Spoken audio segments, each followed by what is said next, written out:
Karena setelah seseorang itu keluar dari Ramadan, maka yang terpikir itu dua.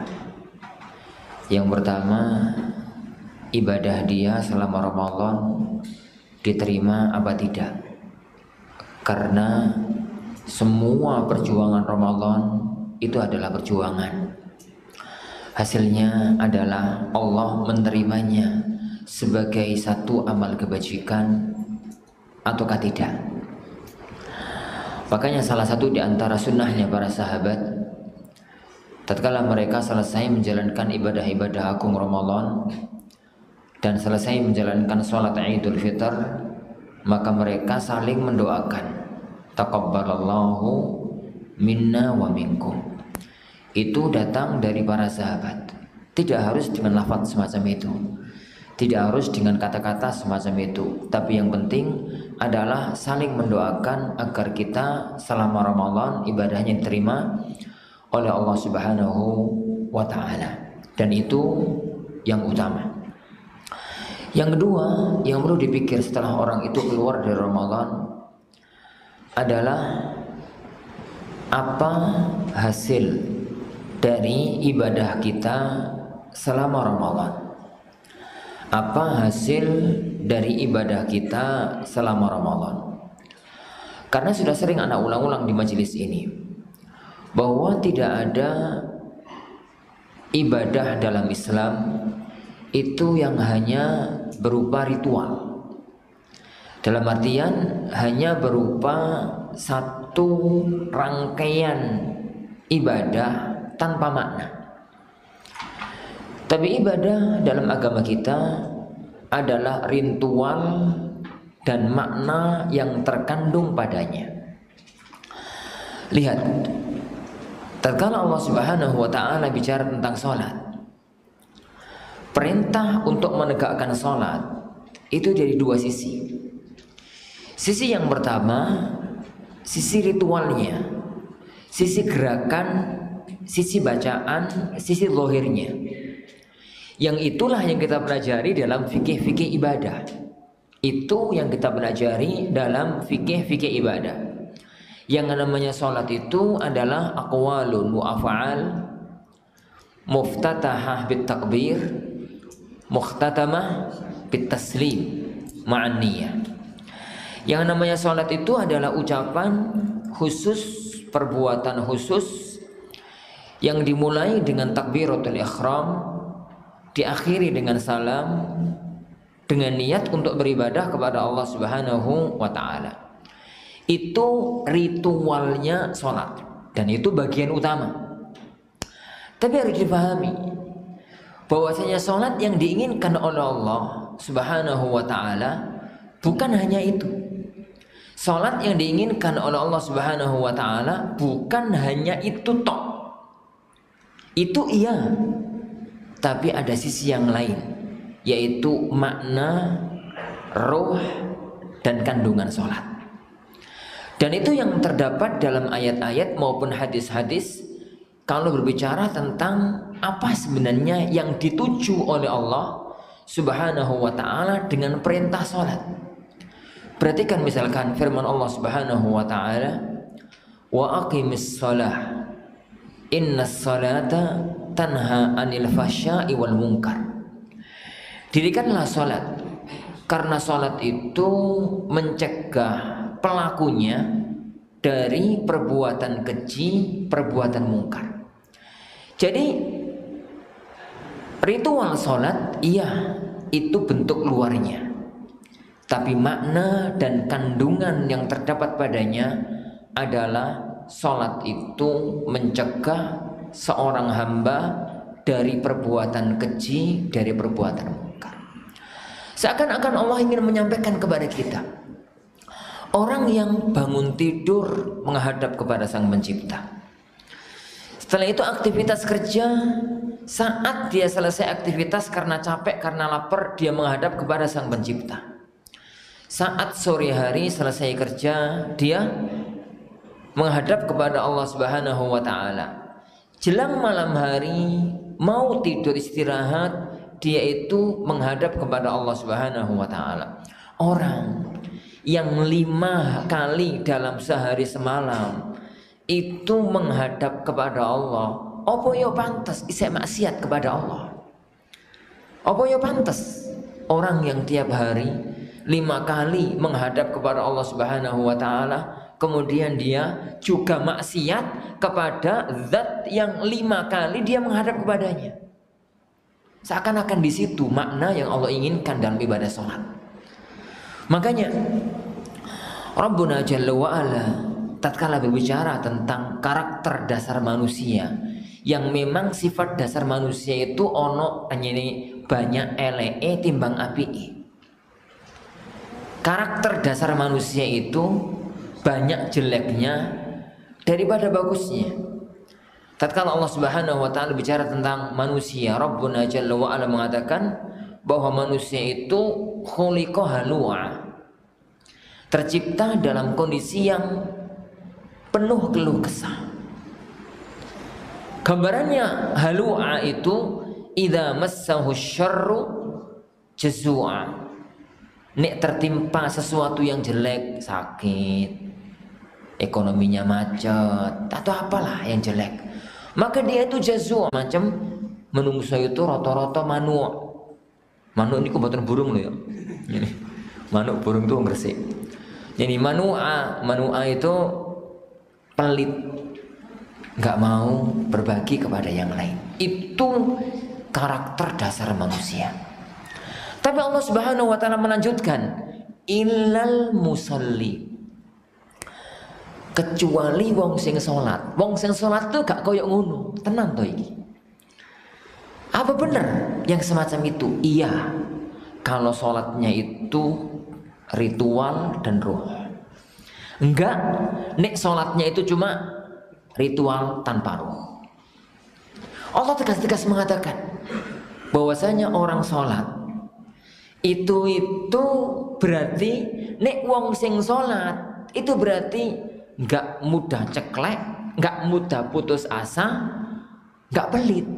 Karena sifat manusia itu idza massahu syarru jazua, idza massahul khairu manua, kecuali wong sing salat. Lah, kalau kemudian fakta yang kita temukan di lapangan, ana wong salate rajin, tapi pelite ya rajin, putus asa ya rajin, itu ada yang nggak beres dalam sholatnya. Ada yang nggak beres dalam sholatnya. Berarti sholatnya masih pada tataran ritual, belum masuk pada roh dan makna kandungannya. Nah, itu sholat. Nggih. Baik, kita ambil contoh satu lagi yang gampang saja. Ibadah yang ada di hadapan kita setelah Ramadan kan Dzulhijjah. Salah satu di antara ibadah utama Dzulhijjah itu kan ibadah korban. Ibadah korban. Korban itu rituali belembek, beleh sapi, beleh onto. Ritualnya itu beleh kambing, beleh sapi, beleh onto. Lalu dagingnya dimakan, dibagi-bagi dan macam-macam. Taib. Sebenarnya apa yang Allah inginkan dengan syariat itu?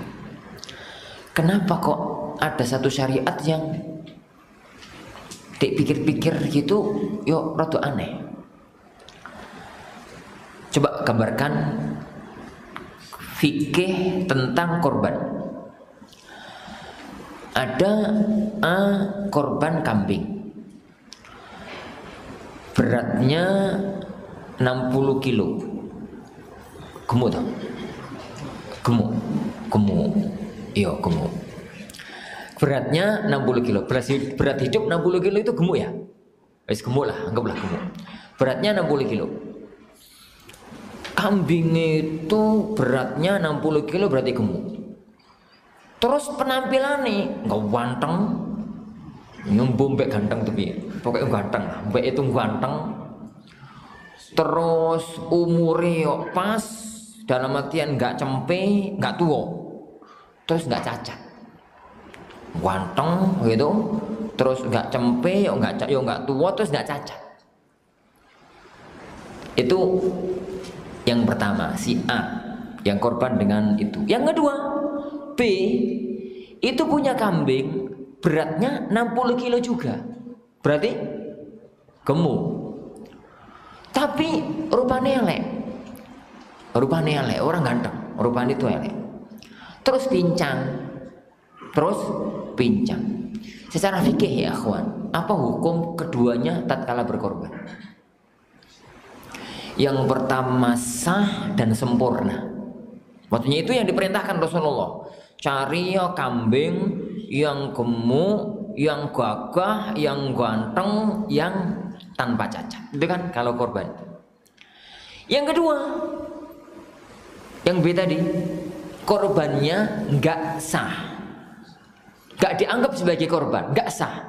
Kalau dia motong binatang yang pincang itu, dagingnya dibagi-bagi, itu nggak jadi korban, jadinya sodakoh daging. Tapi tidak jadi ritual korban. Ada apa di balik itu? Lawong kambing itu loh, kambing si A yang ganteng, karo kambing si B sing elek karo cacat, padahal gemuknya sama-sama 60 kilo, berdek belek itu loh podo. Yuk dipotong-potong, sing pincang yuk dipotong-potong, sing nggak pincang yuk dipotong-potong, ujungnya podo, dagingnya sama. Tapi kenapa yang pertama itu sah dan itulah yang sempurna, yang kedua itu nggak sah, nggak jadi korban? Kenapa? Secara fikih nggak ketemu. Akan ketemu kalau kita bicara ruh. Kalau kita bicara ruh ibadah. Karena kambing yang pertama ada nilai perjuangan dan pengorbanan. Kambing yang kedua belai itu tanpa nilai perjuangan dan pengorbanan. Kok ngono tuh Ustaz? Antum bayangkannya sekarang, jadi nggak nyambung. Tapi kalau kita bayangkan tatkala ayat ini turun di kota Madinah sangat nyambung. Roto-roto orang di kota Madinah itu kalau korban itu kambingnya dewi. Roto-roto. Orang tuku orang. Di zaman itu saya kira roto-roto tuku. Nek jenengan ternak, jenengan nggak pernah merasakan ternak ya.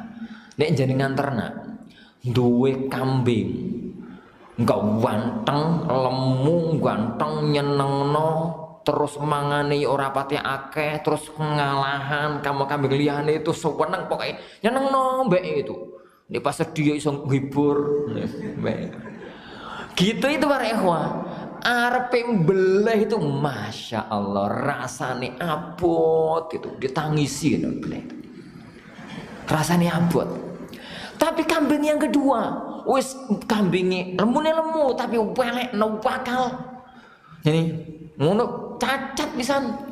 Ngono kalau dikasih makanan nyerudukan kancane, pokoknya wakal lah. Hati itu gregetan tak beleh kapok kapan. Ngenten romor itu lah tahamune tak beleh. Tatkala beleh itu lo sempeneng. Bari beleh alhamdulillah mbek gue sing nakal mati. Enggak ada nilai pengorbanan. Dan itu yang Allah isyaratkan dalam firman-Nya, la yanalallaha luhumuha wala dima'uha walakin yanaluhu taqwa minkum. Itu yang Allah isyaratkan dalam firman-Nya, la yanalallaha luhumuha. Yang akan nyampe kepada Allah itu bukan dagingnya. La yanallallah, enggak akan nyampe kepada Allah dagingnya. Dagingnya itu enggak Allah butuhkan. Apa Allah butuh daging itu? Wala dima'uha. Yang akan nyampe kepada Allah juga bukan dagingnya, bukan darahnya. Allah enggak butuh darah. Kenapa kok Allah sebut darah? Zaman orang Arab dulu, zaman jahiliyah, itu banyak orang nyembelih tumbal. Nek nyembelih tumbal itu yang dibutuhkan itu didarai, diambil oleh selesno itu. Zaman itu Allah bicara, tatkala wahyu turun itu bicara tentang kondisi masyarakat zaman itu. La yanalallaha luhumuha wala dima'uha walakin yanaluhu taqwa minkum. Yang akan nyampe kepada Allah itu ketakwaan dalam jiwa yang mendorong kalian untuk berkorban harta yang kalian senangi. Itu ruh. Itu ruh, bukan sekedar itu. Jadi bukan sekedar prosesi itu. Prosesi itu bagian, tapi ada sisi yang lainnya. Lah, Dua contoh kecil ini para ikhwatin azanillahu, yani dua contoh kecil ini para ikhwatin azanillahu wa iyyakum. Ini belum kita bicara haji, belum kita bicara zakat, belum kita bicara apa. Semua ibadah itu ada prosesi, ada ritual, ada ruh. Nah, jika kita bicara itu dalam yang berkaitan dengan masalah ibadah satu-satu ya, bagaimana dengan Ramadan? Ramadan itu satu ritual ibadah yang semua jenis ibadah numpuk di situ. Yo ono solati, yo ono posoi, yo ono sotakoi, yo ada umroh, yo ada ini, yo ada itu. Semua ibadah ada di Ramadan. Yang nggak ada hanya satu. Ibadah yang nggak ada di Ramadan itu hanya satu. Apa ya? Haji. Jenengan haji Ramadan? Yang nggak ada di Ramadan itu hanya satu, haji toh. Semua ibadah itu ada. Maka apa sebenarnya ruhnya Ramadan? Ruhnya. Nih ritualnya jelas. Ritual itu pokoknya gak mangan, gak minum, gak ngonoan itu. Jadi suami istri siang hari itu ritualnya. Tapi sebenarnya apa yang Allah inginkan dengan ibadah-ibadah sejenis itu? Kenapa ibadah jenis itu kok pahalanya sebesar itu? Yang Allah inginkan dengan pahala itu adalah casing ritual dan rohnya. Maka orang kalau perhatian tok pada ritual itu salah. Sebagaimana orang kalau perhatian pada isi tok tanpa ritual juga salah. Orang yang tepat adalah orang yang perhatian kepada ini keduanya. Dan setan itu pintar. Orang-orang yang punya perhatian kuat di sisi mutaba'atus sunnah rata-rata lemah di sisi roh. Dan orang-orang yang perhatian di sisi hati rata-rata lemah di sisi itu. Dan jangan sampai kita itu menang di satu sisi, lemah di sisi yang lain. Makanya ikhwan, as-salafiyah itu bukan slogan. Ahlu sunnah salafiyah itu bukan slogan, tapi perjuangan. Untuk kita bisa beragama sesuai dengan Al-Quran dan As-Sunnah sebagaimana dijalankan oleh para sahabat. Sebagaimana dijalankan oleh para sahabat. Dan beragamanya para sahabat itu bukan ritual, tapi ritual dan roh. Sebagaimana juga bukan roh tok tanpa ritual. Agamanya para sahabat adalah menggabungkan antara keduanya. Anas bin Malik radhiyallahu anhu, beliau sahabat junior dan umurnya panjang. Tatkala Rasulullah Shallallahu Alaihi Wasallam meninggal dunia, umurnya Anas itu sebelasan tahun. Sahabat junior, sahabat kecil, sahabat junior. Dan umurnya beliau di atas 100 tahun. Sehingga tatkala beliau sepuh, beliau itu sudah hidup di zaman lain, bukan di alam lain ya, di zaman lain. Beliau sudah tidak lagi bersama teman-temannya dulu yang Abu Bakar, Umar, Utsman, Ali, Mu'ad dan macam-macamnya, bukan. Sekarang beliau hidup di zaman lain. Hidup di zaman lain yang sudah tidak lagi hidup di zaman yang sebelumnya. Beliau itu pernah mengatakan pada waktu usianya sudah hadis dalam Sahih Bukhari, beliau mengatakan, saya sudah tidak lagi mendapati Islam, saya sudah tidak lagi mendapati kaum muslimin, tapi mereka kok tidak sholat. Itu yang dikomentari oleh Anas, itu kelas-kelasnya Hasan Basri, Sa'id bin Musayyib, Nafi dan konco-koncoi. Wallahi akhwan, seandainya Anas hidup lagi, beliau saya nggak tahu komentar tentang kita itu apa. Gede-gede iki wong Islam ora. Beliau itu komentar di komunitas kelas itu. Beliau itu mendapati, saya sudah tidak mendapati lagi kaum muslimin, tapi kok bisa sholat? Tidak sholat berarti bisa muslim. Yang hilang dari itu adalah ruhnya. Sholat bisa sholat, poso, jihad, maca Quran. Tapi roh sudah tidak lagi kayak zaman dahulu. Rohnya sudah tidak lagi kayak zaman dahulu. Maka yang penting ya kawan, salah satu di antara yang penting untuk kita pelajari dan untuk kita masukkan dalam hati kita masing-masing setelah kita keluar dari Ramadan adalah roh Ramadan bertahan meskipun ritual Ramadan sudah berlalu.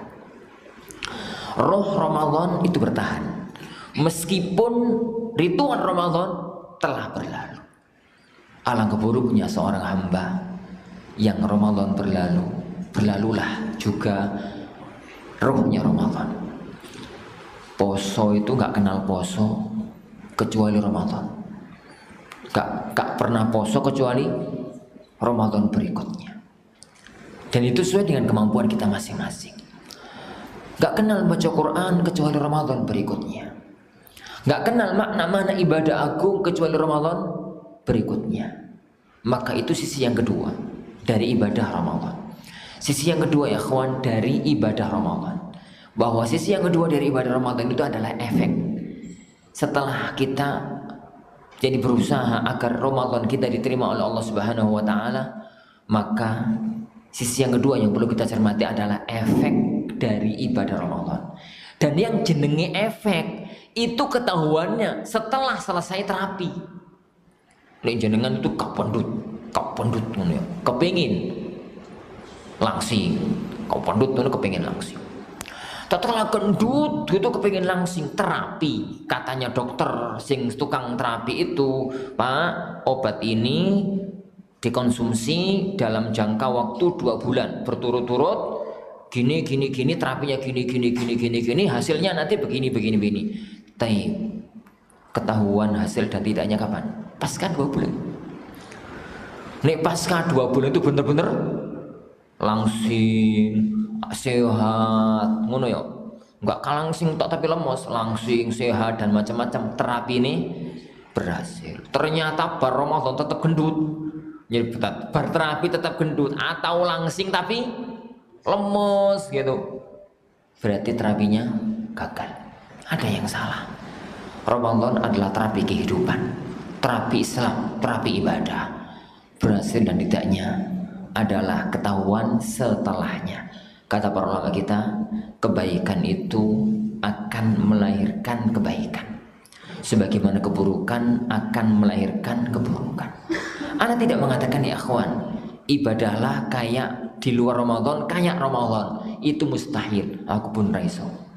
Itu mustahil. Kalau ada ustadz ngomong semacam itu sampai takoni sampai dewi soto ustadz, yakin 100% raiso. Yakin 100% gak iso, itu ngomong doang kali itu. Tuntutan yang disampaikan oleh para ulama kita bukan orang ibadah di luar Ramadan kayak Ramadan. Itu bukan roh syariat.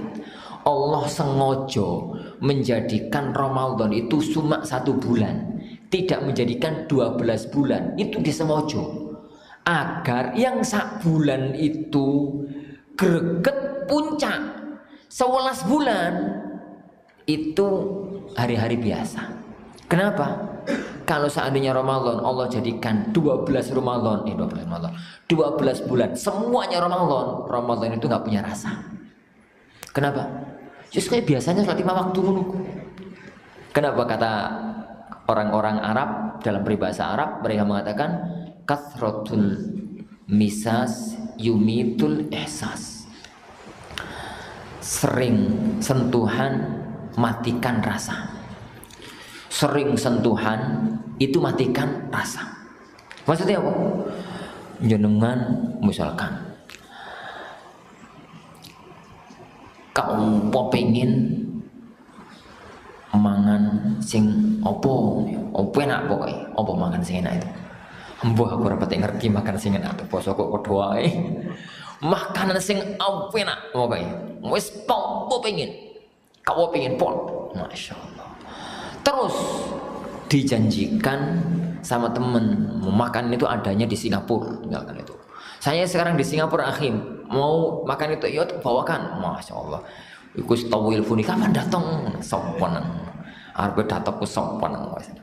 Mangan pertama itu masya Allah rasanya itu karo gemeter saking senengnya. Taib pertama, makan kedua isek seneng. Sore hari makan yang sama isek seneng. Sesuk nggak mau. Besok itu podo karo nasi pecel. Kemana rasa yang kemarin itu? Hilang bersama sering. Makanya jenengan kan nggak heran toh, yang sering umroh nggak heran kalau orang Mekah itu akeh sing salate gak ada Masjidil Haram. Kenapa? Bagi mereka Masjidil Haram itu kayak Masjid Al-Ihsan gini. Wis ra ono rasane. Kenapa? Kasratul misas. Makanya jenengan yang biasanya umroh yakin toh ketemu Ka'bah itu gak kayak pertama kali umroh. Pertama kali umroh itu karo nangis, karo deg-degan, karo melelehkan air mata pertama kali. Ke-10 kali belas. Yuk seneng ngono wae. Tapi yo gak koyo awal-awal. Kenapa? Ya begitu. Jadi ya begitu. Itu normalnya manusia. Maka sengaja Allah Subhanahu wa taala menjadikan Ramadan itu sekali. Yang lainnya enggak. Makanya ibadah di luar Ramadan itu bukan mesti kayak Ramadan. Itu nggak ada orang yang mampu. Siapa yang mampu ya akhwan tiap malam begadang. Begadangi kak ngelembur ya. Begadangi cari Lailatul Qadar. Oh, kita itu kan kalau hari-hari Ramadan akhir itu kan semalam tidur 1 jam 2 jam. Iku sing gak iso melek. Sing gak iso melek kan gak usah turu. Tapi aku ora kuat. Ngul timbang terawih akhir malam geblak. Ya lebih baik tidur 1 jam 2 jam, 1 jam setengah atau 2 jam. Jadi kemudian nanti terawihnya bisa kuat. Salat malamnya itu bisa kuat. Tapi suruh ngono bendino cepet mati. Suruh gitu tiap hari akhwan, kuru aku tambah kuru mati. Wes, tambah kuru mati. Enggak bisa. Tapi yang penting rohnya ada. Roh dari ibadah Ramadan itu ada. Maka itu ya akhwan yang perlu ana sampaikan di awal majelis kita. Di awal majelis kita ba'da Ramadan, agar tidak ada satupun di antara kita yang memahami bahwasanya Ramadan hanya ritual. Ramadan itu bukan hanya ritual. Semua ibadah dalam agama kita itu ritual dan roh. Ritualnya itu bentuk fikihnya, roh itu adalah yang dituju oleh Allah dengan adanya syariat ibadah ini dan ibadah yang semacam itu. Maka semoga dengan kita tetap serius istiqamah di atas jalan ilmu adalah tanda bahwasanya ini adalah salah satu di antara buah dari majalisul ilm, dari ibadah-ibadah kita selama bulan Ramadan. Kenapa para ikhwatin azanillahu wa yakum, kata Rasulullah sallallahu alaihi wasallam, may yuridillahu bihi khairan yufaqihu fiddin. Barang siapa yang diinginkan oleh Allah Subhanahu wa taala yakni kebaikan, maka Allah Subhanahu wa taala akan memahamkan, akan memfaqihkan bahasanya ya foto. Wis kadung kondang terjemahan memahamkan, padahal terjemahan itu salah. Gak salah sih, kurang bener. Salah kalau kurang bener kok apa bedanya? Nek salah itu salah, nek kurang bener itu wah, kurang bener itu bener tapi kurang lengkap. Bener tapi kurang pas, kurang lengkap. Yufaqihu fiddin yang selama ini diterjemahkan dengan memahamkan, termasuk aku, karena cari terjemahan lain ku gak ketemu. Apa terjemahan yufaqihu itu? Apa pemahaman, apa terjemahannya? Mana yufaqihu ya akhwan? Yufaqihu itu menjadikan dia faham lalu mengamalkan. Itu makna yufaqihu fiddin. Al-fiqhu fiddin itu al-ilmu wal amal. Al-ilm wal amal, ilmu dan amal. Kenapa harus kita katakan ini? Karena nek wong itu sekedar ngerti tok tentang ilmu agama, senogorgonya itu hafal Quran. Kalah nek sampeyan nek. Kalah. Sekedar ngerti loh ya, sekedar ngerti. Banyak orientalis itu yang lebih ngerti daripada kita. Urusan sekedar ngerti. Tapi bukankah orang yang ngerti tapi gak ada amal no, itu adalah bangsa Yahudi? Juga orang yang ngamal tanpa ilmu itu komplotannya orang Nasrani. Kata Sufyan ibn Uyainah, jadi man fasada min ulama'ina, jadi falahu syabihun bil yahud. Para wong-wong sing ngerti, para ulama sing rusak, ngerti tapi gak ngamalno, itu mirip-mirip wong Yahudi. Wa man fasada min ubadina, dan ahli ibadah sing rusak itu kayak Nasrani.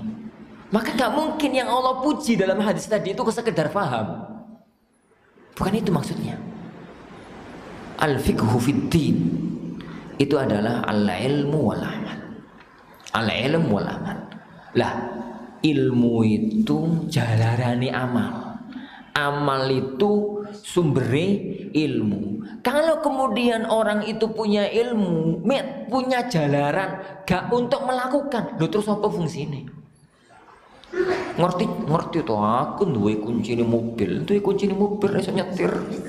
Maksudnya rasa numpai, berdoa. Aku itu ngerti. Jadi kalau obat ini tuh bisa menyembuhkan sakit kepala, tapi dia sakit kepala gak gelem minum, ya podo ae. Ngertimu itu nggak ada fungsinya. Tapi kalau kemudian orang mengamalkan tanpa ilmu juga kacau balau. Maka yang dipuji oleh Allah Subhanahu wa taala dengan tadi, mayyuridillahu bi khairan yufaqihu al-fiqh, itu adalah al-ilm wal amal. Yang barang siapa yang Allah inginkan orang itu untuk menjadi orang yang baik, Allah akan menjadikan dia faqih, mengetahui agamanya dan mengamalkan agamanya